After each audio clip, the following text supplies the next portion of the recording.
नमस्कार, आप देख रहे हैं इंडिया टीवी का डिजिटल प्लेटफॉर्म। मैं हूं पिनाज और आज हम पिनाज का पंच में बात करने वाले हैं सभी की जुबान पर जो है कि भाई तमिलनाडु में क्या होने वाला है। ऐसा लग रहा है कि वहाँ पे एक अच्छी खासी बॉलीवुड की ब्लॉकबस्टर, टॉलीवुड की, क्योंकि भाई हम बात कर रहे हैं दक्षिण की, तो वहाँ पर एक ब्लॉकबस्टर फिल्म जो है वो चल रही है।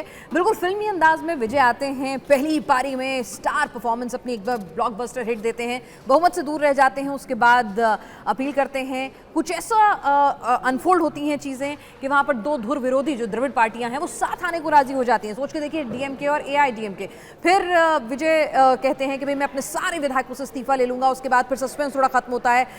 फिर कहा जाता है कि उनके पास 116 की चिट्ठी है, 121 की चिट्ठी है, उन्हें बुला लिया गया है, नहीं बुलाया गया है। लेफ्ट पार्टी समर्थन दे रही है, नहीं दे रही है, आईयूएमएल समर्थन दे रही है, नहीं दे रही है। तो सस्पेंस जो है वो बरकरार रहता है। अब जरा सोच के देखिए, लोकतंत्र में जो सिंगल लार्जेस्ट पार्टी है उसके बावजूद भी अभी तक उसे सरकार बनाने का न्योता नहीं आया है। विजय रथ पर तो सवार हुए हैं लेकिन कुर्सी पर नहीं बैठ पा रहे हैं। और ये जो पूरा का पूरा तमिलनाडु का जो ये सियासी पिक्चर है ना, ये किस तरह से अनफोल्ड होता हुआ दिख रहा है, कहाँ पेच फंस रहे हैं और किस तरह से इस पूरे सियासी घटनाक्रम ने, कम से कम अगर हम कहें ना कि नैतिकता की जो पोल खोल दी है तमाम पार्टियों की कि भाई इनका कोई दीन ईमान नहीं है, वो किसी के साथ भी किसी को सत्ता से दूर रखना है। कोई नया प्लेयर आ रहा है ना, तो उसको दूर रखने के लिए पुरानी पार्टियां कैसे सब कुछ अपने प्रिंसिपल एथिक्स साइड में रखते हुए एक दूसरे के साथ आने को भी राजी हो जाती हैं, ये भी हमने देखा है। और कैसे सियासत जो है वहाँ पर अनफोल्ड हो रही है रोज़, हर घंटे, हर मिनट, ये भी हम देख रहे हैं। तो फिलहाल मौजूदा घटनाक्रम क्या कुछ कह रहा है, इन हालातों से आगे की जो तमिलनाडु की सियासत है वो कहाँ जाती हुई दिख रही है, इन तमाम पहलुओं पर चर्चा करेंगे। हमारे साथ समीर चौगांकर जी, वरिष्ठ पत्रकार, इस वक्त मौजूद हैं। समीर जी, ऐसा लग रहा है कि हम कोई पिक्चर देख रहे हैं, ठीक है, और अभी तक उसका क्लाइमैक्स क्या होगा समझ में नहीं आ रहा है। एंटी क्लाइमैक्स हो गया। कल शाम को लग रहा था कि भाई आज 11 बजे शपथ होने वाली है, और लेकिन आधे घंटे बाद ही पूरी खबर पलट जाती है। 121 की जगह वो 116 रह जाते हैं। सोचिए, 2 विधायकों का समर्थन नहीं मिल रहा है और इनका सत्ता का पेच फंसा हुआ है। तो इस फिल्म का क्लाइमैक्स आपको क्या होता हुआ दिख रहा है? हीरो जीतेगा या विलन सुपर पार कर जाएगा?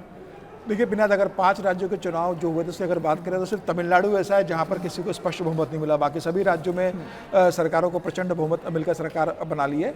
मुझे लगता है कि विजय एक अभिनेता ज़्यादा है, नेता कम है।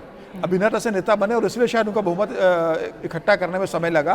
ये बात सही है कि तमिलनाडु की जनता ने किसी भी एक दल को स्पष्ट बहुमत नहीं दिया, लेकिन ये बात भी सही है कि तमिलनाडु की जनता ने सबसे ज़्यादा वोट जो मिले हैं वो विजय की पार्टी टीवी को मिले और उसका पहला अधिकार बनता है सरकार बनाने का। हालांकि वो 3 बार राज्यपाल से मिलकर आ चुके हैं, लेकिन राज्यपाल ने कहा है कि भाई जब आपके पास 118 का आंकड़ा हो जाए तब मैं आपको सरकार बनाने के लिए आमंत्रित करूँगा। आज की खबर यह है कि उनके पास 116 का समर्थन है। 2 का शाम को 4 बजे तक कंफर्म हो जाएगा और विजय भी इस बात को जानते हैं कि अगर आज शाम तक सरकार नहीं बनेगी और कल तक अगर किसी ने दावा नहीं किया सरकार बनाने का तो फिर राष्ट्रपति शासन लगना अनिवार्य हो जाएगा संविधान के हिसाब से वहाँ पर, क्योंकि किसी भी दल के पास बहुमत नहीं है। और मुझे लगता है कि राजनीतिक दल बचेंगे वहाँ राष्ट्रपति शासन लगने से, कि वो इस बात को जानते हैं कि अगर राष्ट्रपति शासन लगेगा तो भारतीय जनता पार्टी गवर्नर के थ्रू शासन कर सकती है। तो मुझे लगता है कि टीवीएच जो 2 विधायक है वो आज समर्थन दे सकते हैं। कांग्रेस ने समर्थन दे दिया, लेकिन बड़ा एक डेवलपमेंट हुआ है कि कांग्रेस ने जिस तरीके से डीएम के साथ गठबंधन छोड़कर विजय को 5 एमएलए ने समर्थन दिया, तो वही करीमोजी जो डीएमके की लोकसभा में नेता है पार्टी की, उन्होंने लिखकर दे दिया है कि हमें कांग्रेस से अलग बैठने की जगह दी जाए। तो वो गठबंधन से बाहर हो गया। लोकसभा चुनाव कांग्रेस ने डीएमके के साथ मिलकर लड़ा था और 29 की सीटें वहाँ पर जीत ली थी, जिसमें 22 सीटें डीएमके की थी। तो जो डीएमके 22 सीटें का लोकसभा में आपका सहयोगी दल था वो आपसे अलग हो रहा है। तो 5 विधायक आप देकर आपने एक बड़े जो सबसे पुराना आपका सहयोगी रहा है डीएमके, उससे आप अलग हो रहे हो। तो मुझे लगता है कि कांग्रेस के लिए भी एक बड़ा संकट खड़ा हो गया है कि राज्य में आप सरकारें बनाने जा रहे हो, केंद्र में आपका समर्थन खत्म हो रहा है। अखिलेश यादव कह रहे हैं कि हम जिनका साथ देते हैं उनको छोड़ते नहीं है।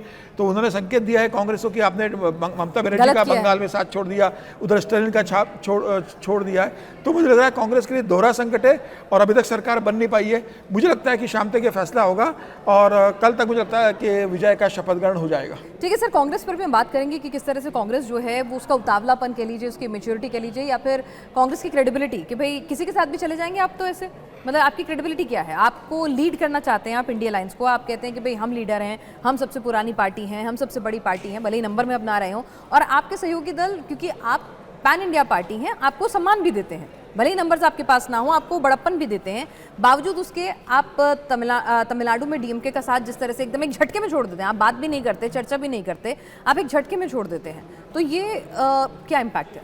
मुझे लगता है निश्चित रूप से कांग्रेस का गलत डिसीजन रहा। लंबे समय से आप डीएमके के साथ सहयोगी रहे हो और आपको लगता है कि आपको विजय का सपोर्ट करना था, तो आप विजय से कहते हैं कि भाई पहले आप बाकी एमएलए का समर्थन दे दीजिए, हमारे 5 की जरूरत होगी तो हम आपको समर्थन देंगे। डीएमके से बात करके कांग्रेस का शीर्ष नेतृत्व, चाहे मल्लिकार्जुन खड़गे हो, चाहे राहुल गांधी हो, चाहे प्रियंका गांधी हो, वो डीएमके के स्टालिन से बात करते हैं, दयानिधि उनके बेटे से बात करते हैं, कनिमोझी से अगर बात करते हैं और फिर कन्विंस करते हैं कि भाई सरकार बनना जरूरी है क्योंकि भारतीय जनता पार्टी को रोकना है तो विजय को समर्थन देना जरूरी है, और उनसे सहमति लेकर अगर विजय को समर्थन देते तो डीएमके को नाराजगी नहीं होती। आपने डीएमके को विश्वास में नहीं लिया और आप सीधा गठबंधन तोड़ के विजय के साथ चले गए, तो आप ना अभी डीएमके के साथ हो ना प्रदेश में सरकार बना पाए, तो मुझे लगता है कि कांग्रेस के लिए एक ऑकवर्ड पोजीशन वहां पर हो गई है। ट्रस्ट फैक्टर, आपकी क्रेडिबिलिटी क्या रही कि भाई आप पार्टी की आपकी क्या हैसियत है, आप पे क्यों भरोसा करूं मैं, आपको क्यों मैं अपना सर्वेसर्वा मानूं, क्यों छत्र जो है आपके ऊपर रिलाई करें, जब आप इस तरह से 20 मझधार में छोड़ के भाग जाएंगे। और छोड़ के भाग जाएंगे नहीं, चलिए आपको लगता है आपको अपनी पॉलिटिक्स बचानी है उस पर्टिकुलर स्टेट में,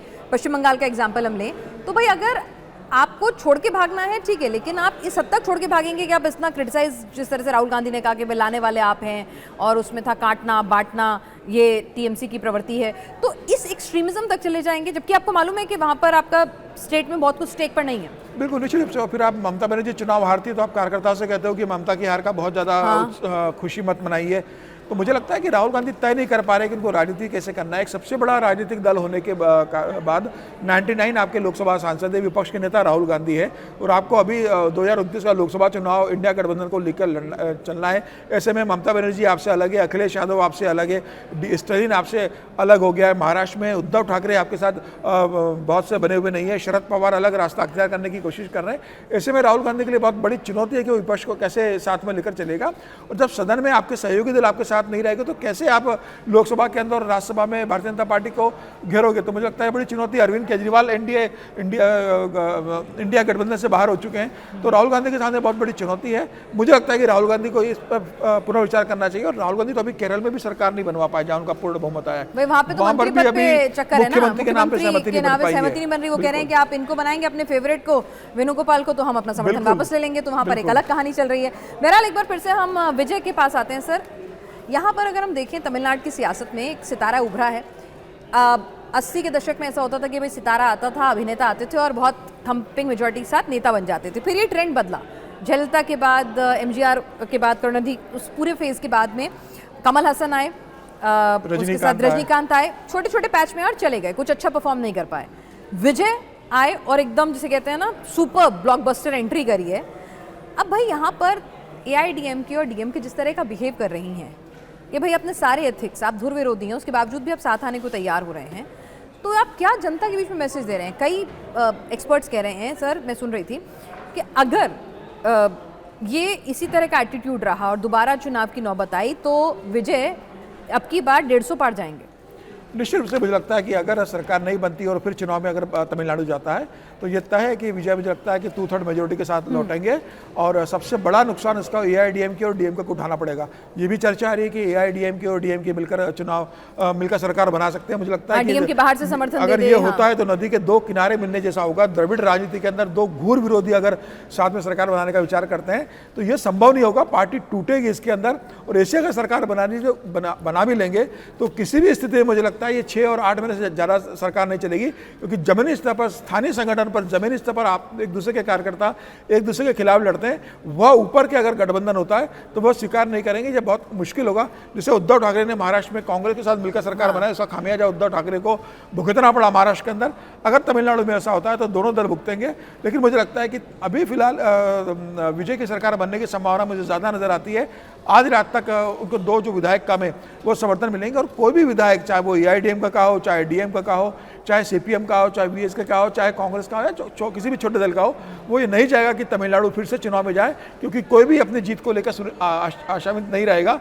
एक चुनाव में इतना पैसा खर्च करते हो फिर चुनाव में जाए, तो मुझे लग रहा है किसी पार्टी में टूट भी हो सकता है एआईडीएमके का बड़ा धड़ा टूटे और वो विजय को समर्थन दे। नहीं, लेकिन एआईडीएमके तो खुद सरकार बनाने की कवायद में कह रहे हैं कि वो बिल्कुल जोड़ तोड़ सामदाम सब है, पर्चे साइन करा लिए हैं, कई लोगों को रिजॉर्ट में ठहरवा रहे हैं, ऐसी भी खबरें आ रही हैं सर। 47 AIDMK की है, 47 पे आप कैसे बना डीएमके लोगे? बाहर से सपोर्ट कर रही नहीं, है। लेकिन वो भी जानते हैं कि डीएमके को 5 साल समर्थन देगा नहीं। डीएमके क्या चाहेगा कि AIADMK काम करके वहाँ पर अपना स्ट्रांग आधार बनाए और अगला चुनाव जीते? वो समर्थन तब तक देगा जब तक विजय को दूर रखना है। 6 महीने बाद वो समर्थन वापस लेके सरकार गिरा देंगे और फिर तमिलनाडु को विधानसभा चुनाव में जाना पड़ेगा। तो मुझे लगता है कि संभावना बहुत कम है, सिर्फ 2 विधायकों की जरूरत है और मुझे लगता है कि 2 विधायक विजय को मिल जाएंगे और मैं इस बात की उम्मीद करता हूँ कि कल विजय तमिलनाडु के मुख्यमंत्री के रूप में शपथ ग्रहण करेंगे। चलिए, तो सर को लगता है कि ये जो ब्लॉकबस्टर फिल्म जो हम देख रहे हैं तमिलनाडु की सियासत की, तो इसमें जो हीरो बनकर उभरे हैं विजय, जो अभिनेता भी हैं, वो कुशल नेता के साथ साथ सीएम की कुर्सी पर काबिज हो जाएंगे। बस थोड़ा सा इंतजार और करना है, अब से थोड़ी ही देर का इंतजार बस बचा है, जहां पर क्लाइमैक्स जो होगा, जो दी एंड होगा, उसमें हीरो जो है वो नंबर 1 बनकर ही उभरेगा, यानी कि सीएम की कुर्सी पर हीरो ही बैठेगा, ये सर का मानना है। तो चलिए, थोड़ा वेट एंड वॉच करना है। लेकिन समीर सर, आप हमारे साथ चर्चा में शामिल हुए कांग्रेस की कंफ्यूज नीति से लेकर तमिलनाडु की सियासत पर और विजय के सीएम पद को लेकर जो तमाम अड़चने हैं उन पर बातचीत की। आपका बहुत बहुत शुक्रिया। नमस्कार।